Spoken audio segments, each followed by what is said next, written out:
Okay guys, welcome to this class for calculus. We continue from where we stopped last week. And this time we are going to be dealing with continuity of functions. We are going to be dealing with continuity of functions. What does it mean for a function to be continuous?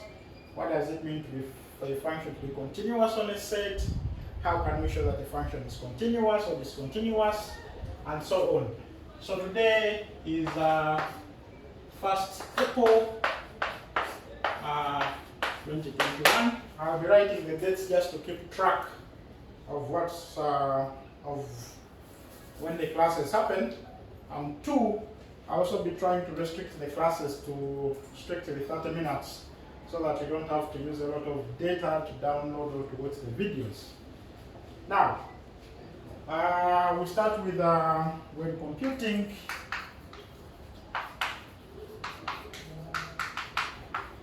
computing limits of functions.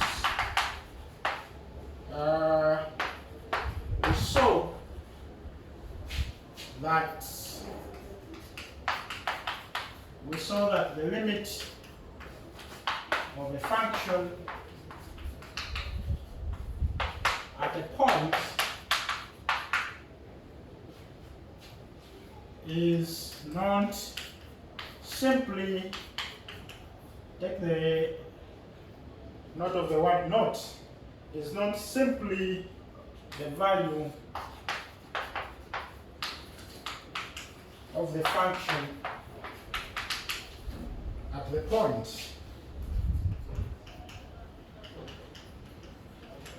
Is simply not the value of the function at the point. However, for certain functions,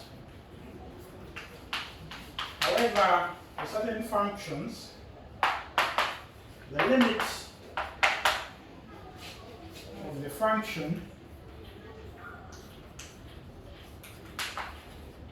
of the function at the point is the value of the function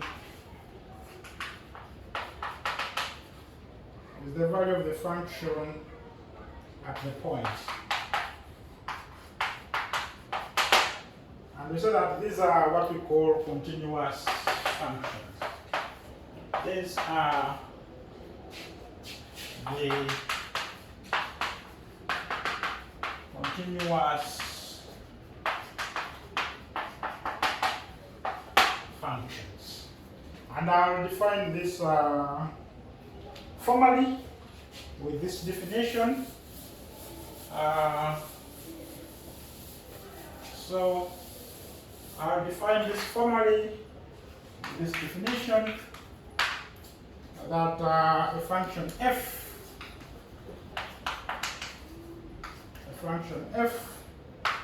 is continuous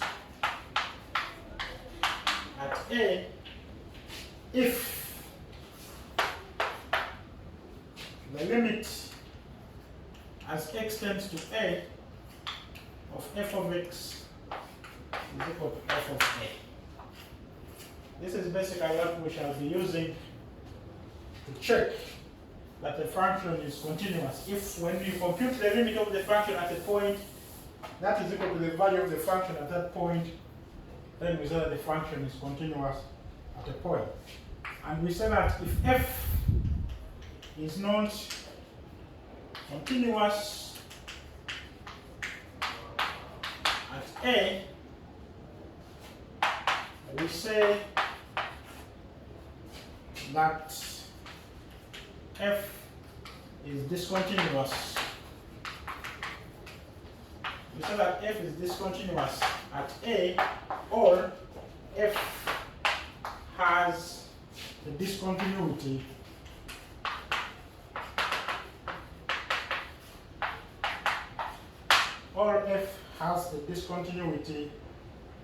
at A. And we further add that the function is continuous on a set if it is continuous at every point in the set. So so that the function f is said to be continuous on a set S, continuous on a set S if f is continuous at all points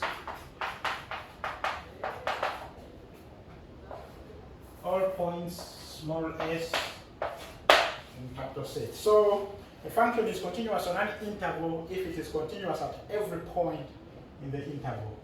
It's continuous on a set if it is continuous at every point in the set. Now, there are some things we can observe from this definition.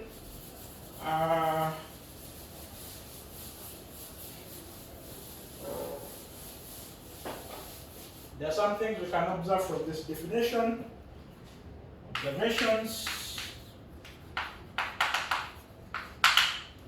There are some of the observations here. One is that there are some observations that the definition above implies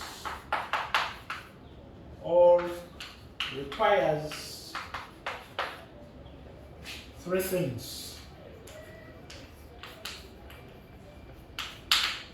One is that the function to be defined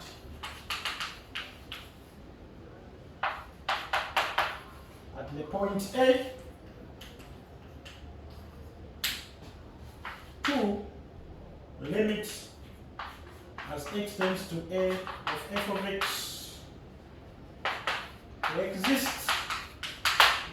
So the function has to be defined, the limit also has to exist, and then thirdly is that the limit as x tends to a of f of x has to be equal to the value of the function at that point.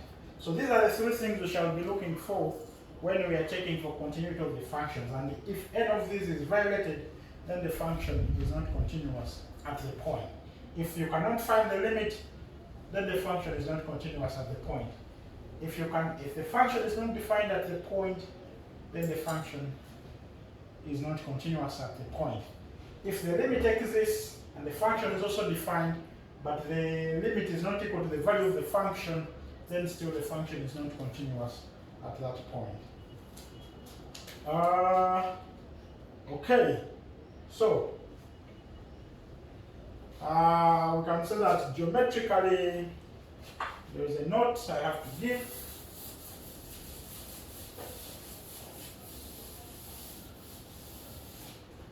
Notes that geometrically a function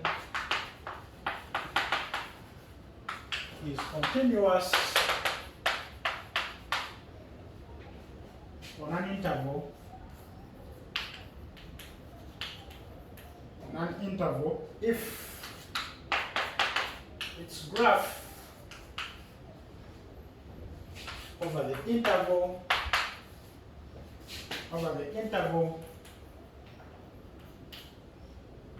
has no breaks in it.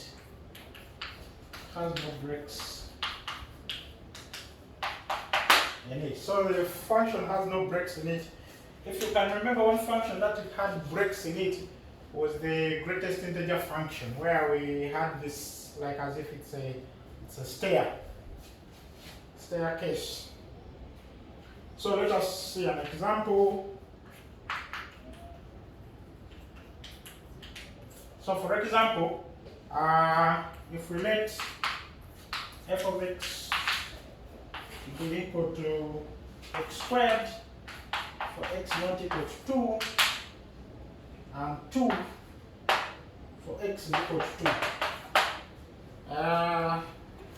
We can observe that f is not continuous. F is not continuous at x is equal to 2. This is clear that f is not continuous at x is equal to 2. Why? This is because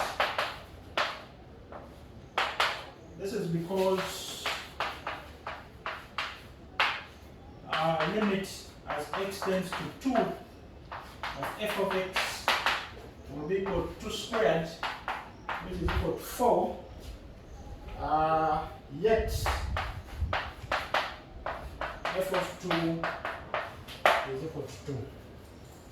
So you can see that the function is defined at 2, the limit exists at 2, but the limit is not equal to the value of the function at 2, therefore the function is not continuous at 2.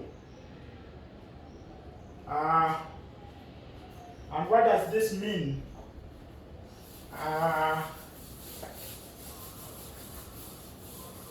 What does this imply? This is x squared. What does this imply?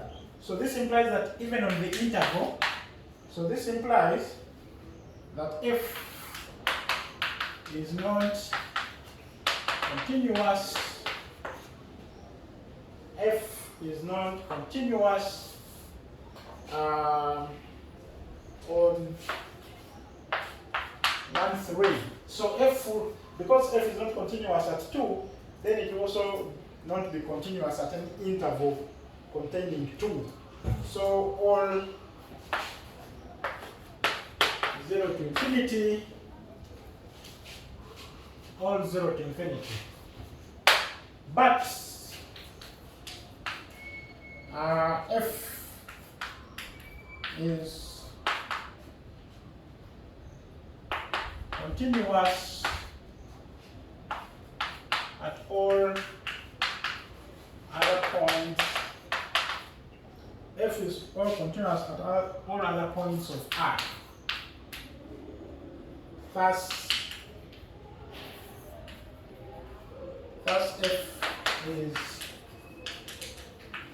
continuous on, for example, interval like 3 infinity, the function is continuous. Or, for example, minus infinity 1. The function is also continuous on this, but it is not continuous on any interval that contains 2. Another example we can give,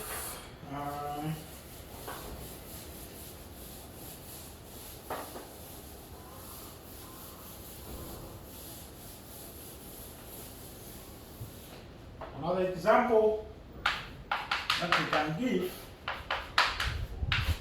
is, for example, if we let g of x is equal to 1 over x,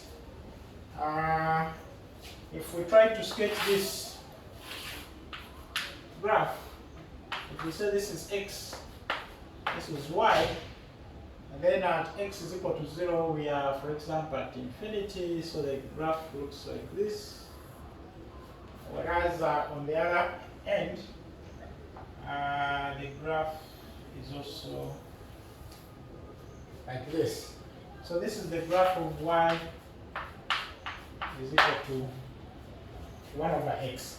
Now you can see that as you approach 0 from the right, the function goes to positive infinity, whereas as you approach 0 from the left, the graph goes to negative infinity. So we know that the limit as x tends to 0 of g of x does not exist. And because the limit does not exist, then the function is not continuous at x is equal to 0. In fact, the function itself is also not defined at x is equal to 0. That's g is not continuous at x is equal to 0. Another example we can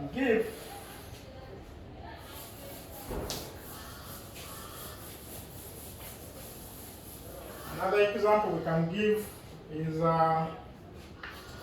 have h of x, which is equal to x squared minus 4 out of x minus 2, and we try to check whether this function is continuous at 2.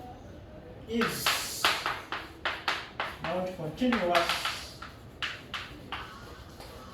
at x is equal to 2, and the reason is because h is not defined at x is equal to 2. If you try to substitute h of 2 here, you'll see that you have a 0 over 0, so the function is not defined at x is equal to 2. But we know that if we try to compute the limit as x tends to 2 of h of x, this is going to be equal to the limit as x tends to 2 over x minus 2, x plus 2 over x minus 2, which is equal to the limit as x tends to 2 of x plus 2, which is equal to 4. So the limit exists at 2, the function is not defined at 2. So we can say at other points,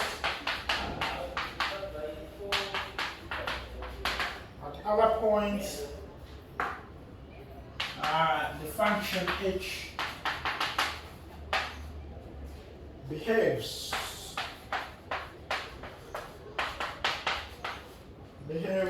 like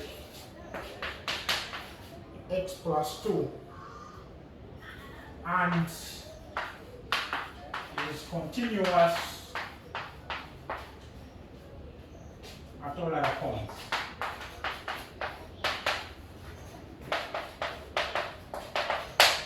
And is continuous at all other points. Okay, yes.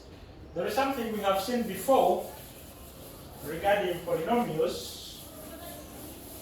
So I'll make that note, or we can call it a remark. We said that we saw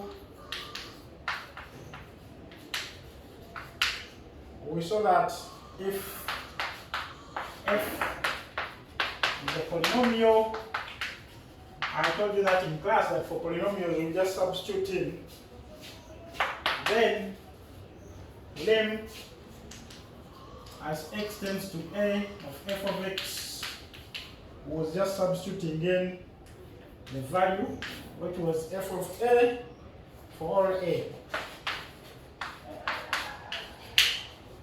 a. So all polynomials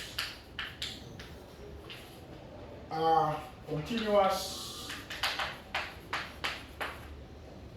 So all polynomials are continuous functions on R. We saw that in class. Likewise,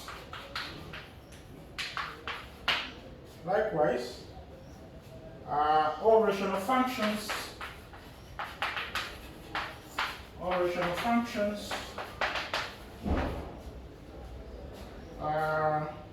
f over g. Remember, we said that a function is a rational function if it is a fraction of two polynomials. So we said that all rational functions f over g are continuous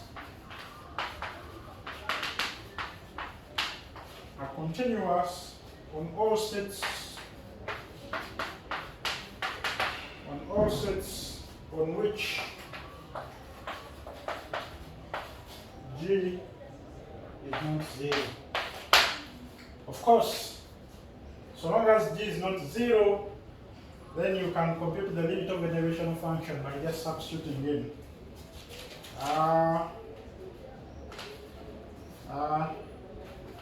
Another comment we can make here,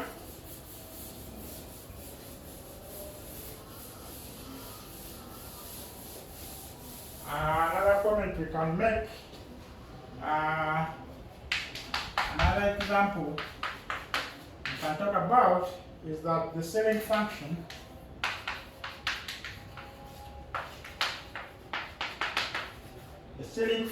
or the flow function and the flow function, these are the greatest integer functions and least integer functions, and the flow function are not continuous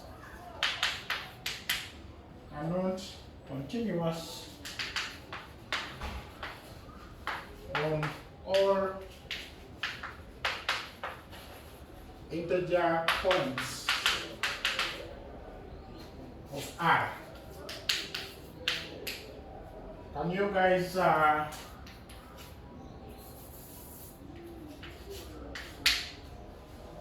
tell me why the ceiling and the flow function are not continuous at all integer points? You can actually think about this and say if you know what it is. But as we have done, you guys know, for example, I think I sketched this somewhere, but yeah, you can think about that.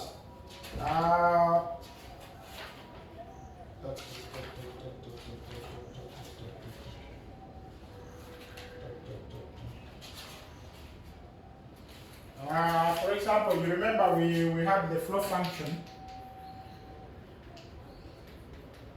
They are actually almost the same, just change the points where, for example, I thought this is 1, this is 2, this is 1, this is 2, 0, this is negative 1, this is negative 2, negative 1, negative 2, and then we said that between 0 and 1,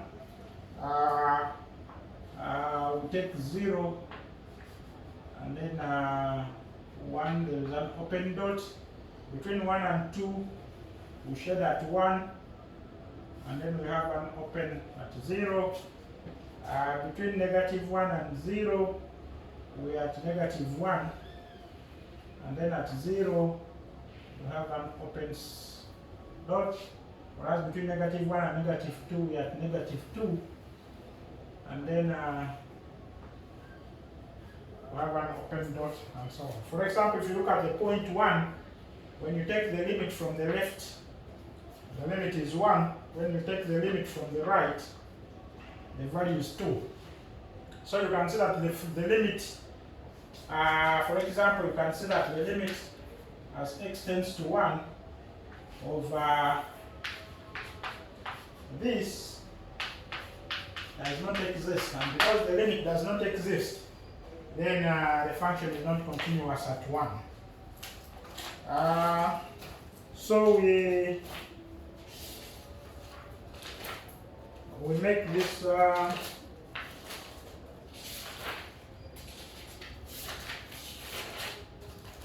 so there are some remarks we can make here.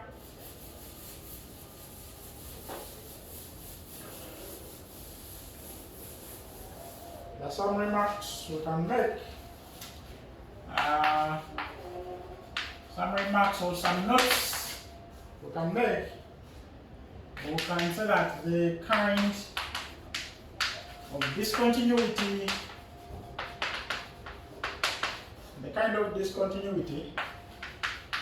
displayed by the flow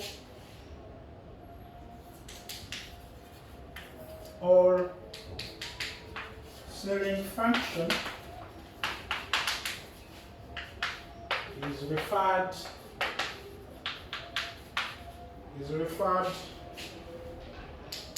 to as a jump discontinuity.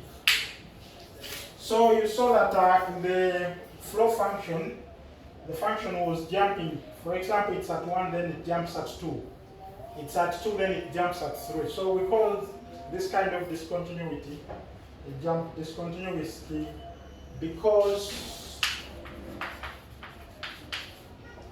the function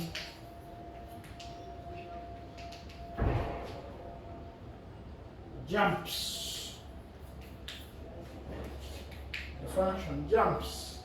from one value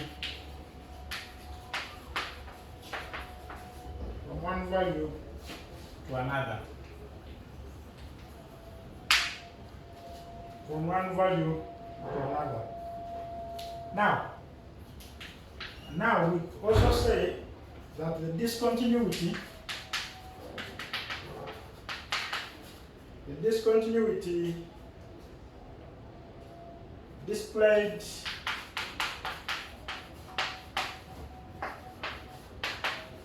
by the function,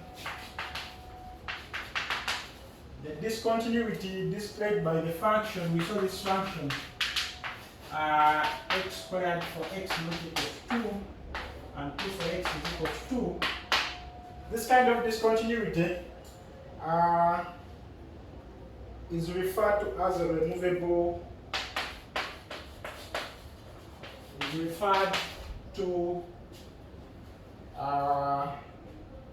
as a removable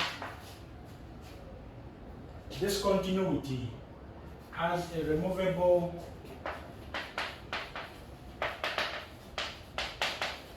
is referred to as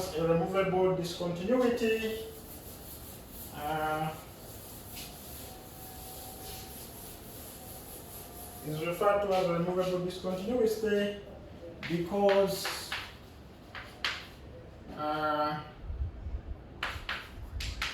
this type of discontinuity can be removed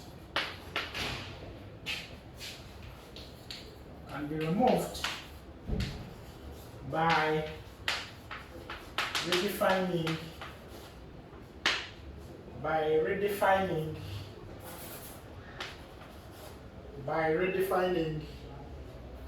the function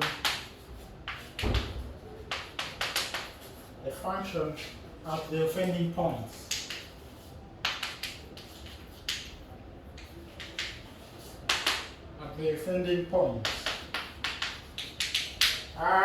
If you guys want to see how this is, when we have this function f of x is x squared for x not equal to 2 and 2 for x is equal to 2, if you try to sketch this function xy, so the function is going to be like this.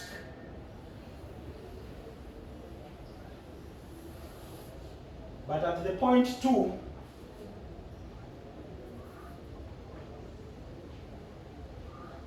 there is an open dot, because that is for all x not equal to 2. At this point should have been the point 4. Y should have been 4. And now, but the function takes the value 2 at x is equal to 2. So if this is 2, then the function takes a value like this. At x is equal to 2, the function takes up, that is the value it takes up, at x is equal to 2. Now, this discontinuity is what is called a removable discontinuity. You can actually remove this discontinuity by redefining this function. So if we redefine this function and call it the function h,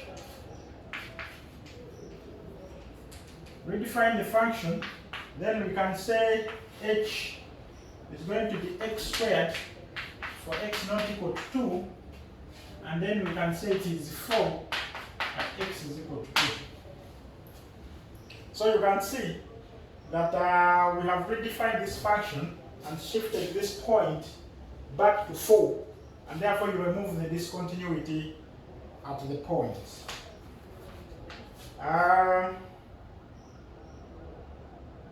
So we say we also have another type of discontinuity.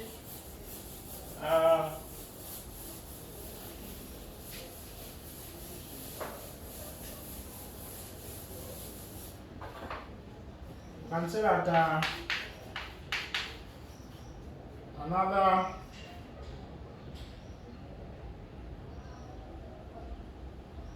type of discontinuity is infinite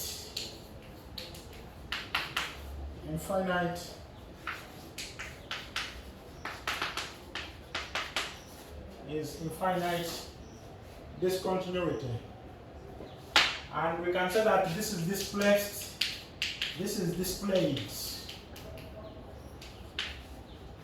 displayed by, for example, g of x, which is 1 out of the absolute value of x, or the modulus of x, at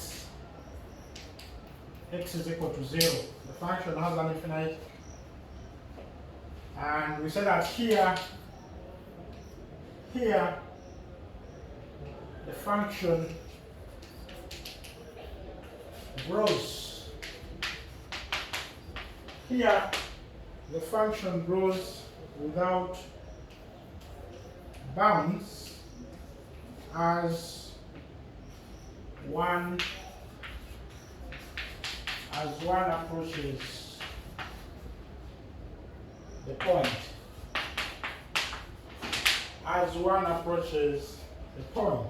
And you can see this is that if you sketch this function xy, and this is the function 1 out of g of x, so it's like this. It approaches 0, and it's also like this on the other side.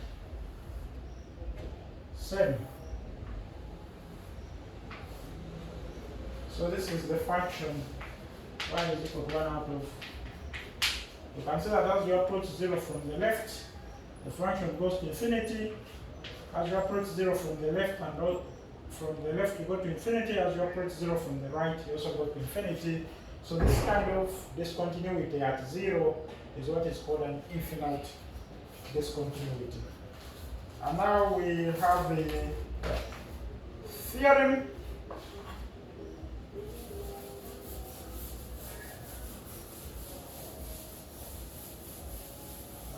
We have a theorem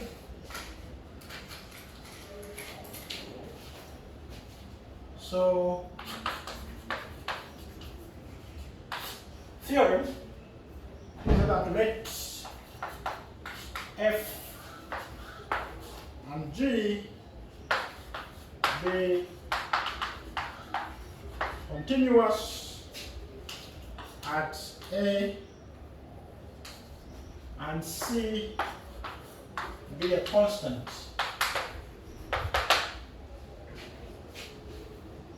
Then the following functions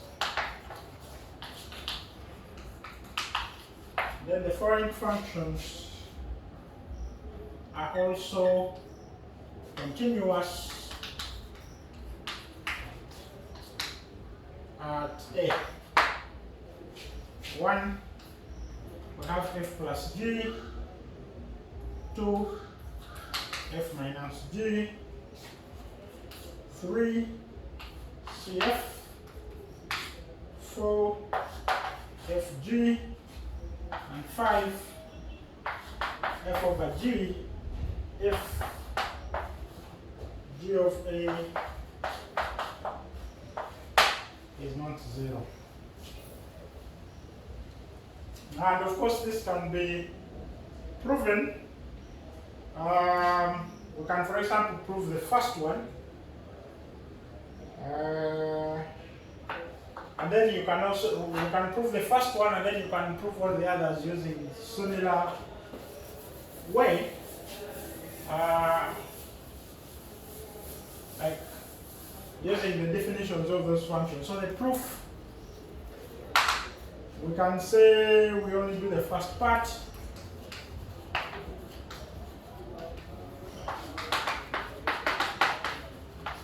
shall only do the first part. The remaining parts are similar.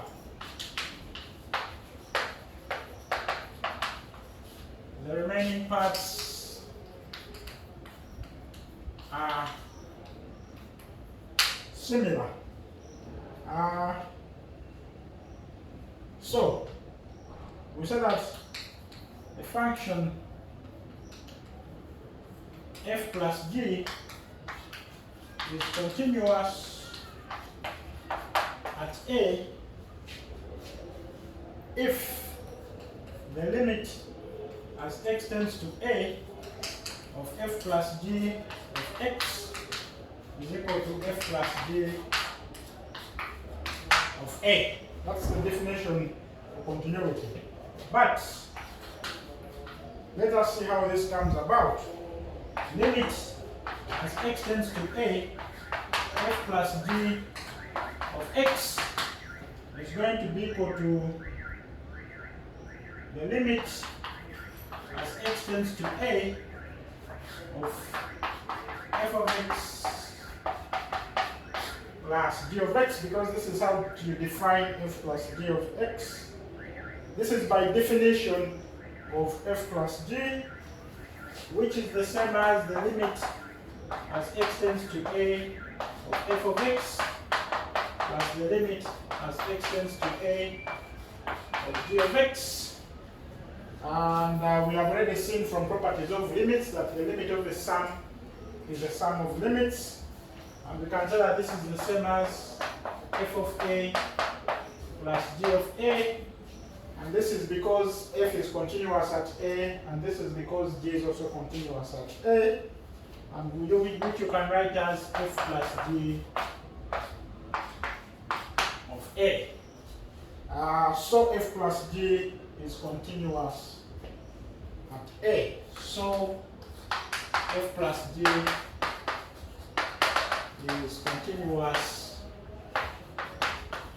at a. And you guys can actually do this for the other parts 2 up to 5.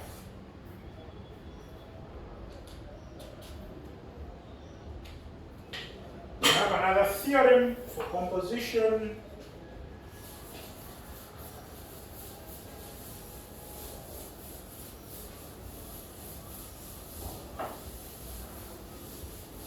We have another theorem for composition. Let's